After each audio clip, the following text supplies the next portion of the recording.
Volevo fare una domanda un po' sportiva. Che tipo di rapporto ha adesso con gli atleti normodotati e che tipo di rapporto hai adesso con i paratleti, visto che stai tentando questo grande salto? Poi, se è possibile, se ti senti un po' un fenomeno di marketing in questo momento. I'm very privileged to be in the position that I am with the able-bodied and the disabled athletes. And I think if anything has changed with the able-bodied athletes is that you know, they were always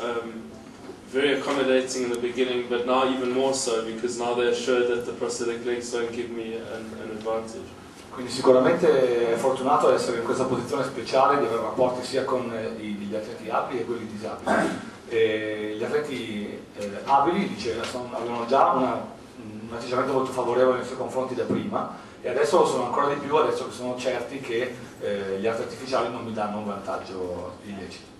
And it's quite interesting, but the second part of that question and the second question link quite well together. You know, the disabled athletes have been extremely supportive, and I think one of the reasons for that is, you know, over the last couple of years, Paralympic athletes have been training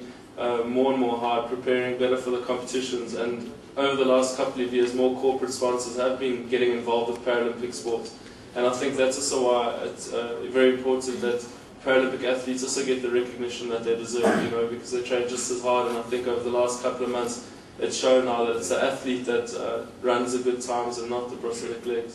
E per quanto riguarda la seconda parte della domanda, è comunque collegata anche alla prima, nel senso che invece gli atleti disabili negli ultimi tempi hanno cominciato a allenarsi molto più duramente, hanno cominciato ad arrivare altri sponsor nel mondo dello sport per disabili, e quindi tutto questo ha centrato maggiore attenzione, diciamo, su questa parte di sport che prima magari era un po' più trascurata, e ha portato anche molto più attenzione sul fatto quindi che quando un atleta fa un buon tempo non è necessariamente perché ha un aiuto dalle protesi, ma è perché è un buon atleta.